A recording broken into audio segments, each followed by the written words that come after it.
Kalau enggak saya enggak mau mulai kajian. Kenapa? Karena saya merasa, loh dia kan datang ke majelis ilmu, masa enggak hormat sama majelis ilmu, muslimah kok enggak kerudungan dan seterusnya. Iya itu betul, tapi kita juga harus tahu orang yang datang tuh enggak semuanya sama. Dan enggak semuanya tuh orang-orang tuh nyaman. Maka ketika ada orang datang enggak kerudungan, sekarang saya pikir bagus datang aja, buat dirimu aja nyaman. Saya bukannya membolehkan maksiat, tidak. Saya cuma memberikan waktu dan menghargai orang. Kalau ada orang sudah niat datang ke kajian, berarti kan sudah niat baik. Nah niat baiknya itu harus dikembangkan. Karena ibu-ibu dan bapak-bapak sekalian, kalau semua orang sudah soleh, ustadz gak perlu ngisi. Paham gak ibu sekalian? Ya ustadz itu justru ngisi karena masih ada orang yang gak paham. Nah gimana caranya orang gak paham tuh dengerin dulu. Lah kalau ustadznya sudah semua yang datang sini harus yang soleh. Yang gak soleh yang masih bid'ah di luar aja tunggu di depan. Gak bisa gitu ceritanya. Paham ya maksudnya ya? Yang gak ngerti syariat udah gak usah datang sini. Lah untuk apa saya ngisi kajian? Orang ngisi kajian kok pada orang yang sudah tahu. Nah intinya adalah belajar Islam, meyakini Allah itu membuat Anda jadi lebih baik. Mengubah Anda menjadi lebih menyenangkan. Betul ibu, nggak semua orang akan suka dengan kita. Betul bapak, seislami-islaminya kita pasti masih ada yang nggak suka. Wong Rasulullah Shallallahu Alaihi Wasallam saja yang nggak mungkin ada celanya. Gitu kan ya, itu aja masih dicaci maki. Allah Subhanahu wa taala yang nyiptain manusia, ngasih rezeki manusia, bahkan pada orang-orang yang membenci dan mengkufurinya, itu aja masih dikasih rezeki. Itu aja masih dicaci maki. Lah apalah kita? Tapi maksudnya adalah jangan sampai orang itu membenci Islam gara-gara kita. Paham ya? Karena orang yang sudah mengkaji Islam dinilai oleh orang lain lebih banyak tanggung jawab. Betul nggak? Udah kerudungan kok gitu, kan itu. Katanya kajian tiap Senin. Saya lihat storynya restory Masjid Al-Mutakin mulu. Tapi kok kelakuan, memang kenapa? Ibu-ibu, salah satu tanggung jawab orang mengkaji adalah orang lebih banyak ekspektasi ke kita. Paham ya? Orang lebih banyak ekspektasi ke kita. Apalagi nih, udah punya baju seragam 4 gitu kan ya. Masa sih kayak gitu? Lah itu apalagi pengurus, itu lebih banyak ekspektasinya. Salah dikit aja orang ngomel gitu ya. Padahal ya kita sama-sama belajar, tapi setidaknya itulah namanya ada perubahan. Termasuk dalam rumah tangga. Nah maka saya hari ini ingin mengenalkan bahwa syariat itu ibarat adalah sebuah metode. Adalah sebuah cara untuk bisa mencapai pada sesuatu. Jadi gini. Di dalam ilmu manajemen atau dalam ilmu duniawi lah ada namanya konsep, ada namanya metode. Oke, ada namanya apa tadi? Konsep, ada namanya metode. Pusing Ustadz, mumet, bisa nggak cara yang lebih mudah? Oke, gini. Konsep itu adalah masakan yang pengen ibu masak, itu konsep. Contoh, kita mau masak apa nih? Yang enak apa bu? Sayur asem mah gampang. Yang enak tapi agak susah apalah? Rendang, oke rendang bagus. Rendang itu konsepnya orang Sunda sama orang Jawa sama orang Padang, orang Minang itu beda konsep. Paham ya? Tergantung kita mau mewujudkan konsep yang mana dulu. Nah ini ibu biar ngerti. Artinya kalau konsep kita nggak jelas maka kita nggak mungkin mewujudkan hal tersebut. Paham sampai di sini? Oke. Kalau konsepnya orang Jawa rendang itu manis. Ya kan ya, heran saya pas pergi ke Jawa, rendang kok manis gitu kan ya, aneh banget rasanya. Ini kayak makan gula sebenarnya gitu kan ya, kayak makan gudeg gitu kan. Itu rendang itu adalah bagi orang Jawa rendangnya manis. Tapi kalau bagi orang Sunda mungkin rendang itu beda, asin misalnya.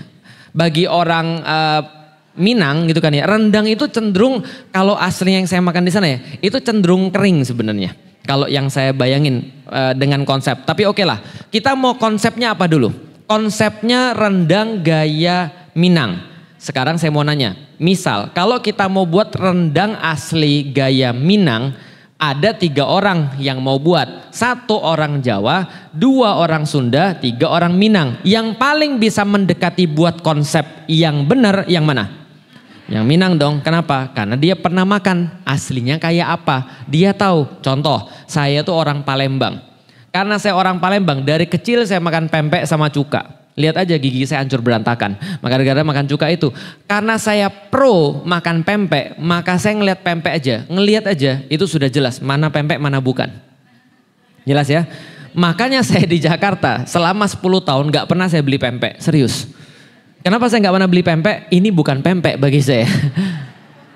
Karena dari warnanya aja saya sudah tahu perbandingan tepung sama ikannya sudah kayak apa. Karena saya punya konsep yang jelas tentang pempek.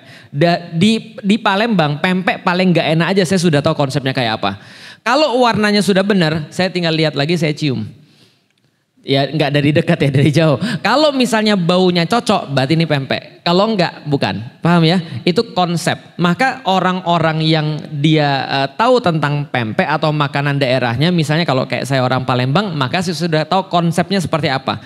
Oke, berarti sejelas apa konsep kita, itu membantu untuk bisa mewujudkan apa yang kita pengen. Paham sampai di sini? Berarti kalau misalnya ibu-ibu, misal ada yang jualan, pengen tahu mie enak itu kayak apa, jangan tanya orang Jawa, jelas ya. Jangan tanya orang Jawa, jangan tanya orang Sunda, tanya sama orang Cina, jelas ya. Kalau Anda mau tahu tentang mie, tanya sama orang Cina. Karena mie itu dari Cina. Maka saya stres ngeliat konsep mie orang Jawa. Mie kok dipotong-potong, paham ya? Konsep mie itu nggak boleh putus. Itu konsep orang Cina. Maka ada orang ketika jualan mie, Ustadz ini berapa nilainya? 3, saya bilang gitu kan misalnya. Ada, oh ini bagus ini 7. Kenapa? Karena saya tahu konsepnya. Semakin jelas konsep, semakin Anda bisa mewujudkan hal tersebut. Paham sampai di sini? Tapi walaupun saya tahu pempek yang enak, walaupun saya tahu mie yang enak, ataupun barang-barang konsep yang begitu jelas di kepala saya tentang makanan enak, apakah saya bisa mewujudkan bikin rendang yang enak, bikin mie yang enak, atau bikin misalnya pempek yang enak? Bisa gak? Gak bisa. Apa yang kurang? Cara, bagus. Konsep sama kayak makanan yang mau kita masak. Metode itu resep. Paham sampai di sini? Oke, konsep adalah apa tadi? Gambaran makanan. Sedangkan metodenya adalah resep. Oke, catat baik-baik di kepala kita. Konsep itu adalah akidah Islam. Akidah Islam dan konsep-konsep Islam. Gambaran Islam tentang sesuatu yang mau diwujudkan. Sedangkan metodenya atau resepnya adalah syariat. Itu yang kita bahas tuh. Dari situ nyambungnya. Maka kalau kita cuma punya konsep saja, belajar tentang akidah saja, belajar tentang gambaran Islam aja, konsep yang mau kita wujudkan, tapi kita nggak menjalankan syariat, nggak pernah akan terwujud itu konsepnya. Sebaliknya, orangnya punya resep, tapi nggak ngerti konsep. Kira-kira bisa buat juga atau tidak? Nggak bisa. Ini resep sudah turun temurun dari tahun 70. Cara buat mie paling enak bagi orang Cina. Dia ngelihat bingung juga. Kenapa? Karena belum tahu konsepnya kayak apa. Maka kalau ibu-ibu pergi pelatihan masak, pernah lihat pelatihan masak? Oh sorry, sekarang sudah bukan pelatihan masak lagi ya. Kalau ibu-ibu masak sekarang buka YouTube kan ya. Nah mudah mana? Buka YouTube atau ngelihat resep? Ya buka YouTube lah. Sudah langsung kelihatan, oh digeprek. Maksudnya sediakan 1 siung bawang putih. Lah terus diapain kan kita nggak tahu. Gitu kan ya. Maka dari video kita tahu digeprek, bukan dipotong-potong, bukan di blender dan segala macam. Karena digeprek, dipotong, di blender beda. Bisa difahami ibu sekalian. Oh jangan juga pakai bubuk karena beda juga. Artinya apa? Metode atau resep itulah yang menjadikan orang bisa punya yang digambarkan. Tapi punya resep saja tidak cukup, harus punya konsep. Oke. Jelas sampai di sini?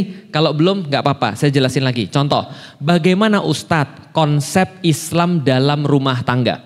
Tentu saja berbeda antara konsep Islam dalam rumah tangga dengan konsep Barat dalam rumah tangga. Dengan konsep selain Islam dalam rumah tangga. Maka kadang-kadang kenapa rumah tangga itu hancur? Karena konsepnya nggak jelas. Ini mau dibuat konsep apa? Gitu kan ya, ini kita lagi mau masak nih, tapi kita nggak tahu konsepnya apa nih masakannya ini. Pokoknya yang ada kita goreng aja semua, ya udah bubar, jelas ya. Karena konsepnya dia nggak ngerti. Contoh misalnya, konsep rumah tangga Barat. Kira-kira konsep rumah tangganya apa? Kenapa orang mau menikah di Barat? Saling berbagi, apalagi bebas. Nggak bebas, kalau bebas mereka nggak mau nikah. Kenapa orang Barat nikah?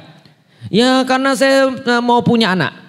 Karena saya mau untuk melanjutkan hubungan yang lebih dalam, hubungan intim dan seterusnya. Untuk membentuk sebuah keluarga dan segala macam. Itu cuma itu aja. Makanya orang barat, begitu dia berubah, maka konsepnya semuanya hilang. Contoh ya, kenapa orang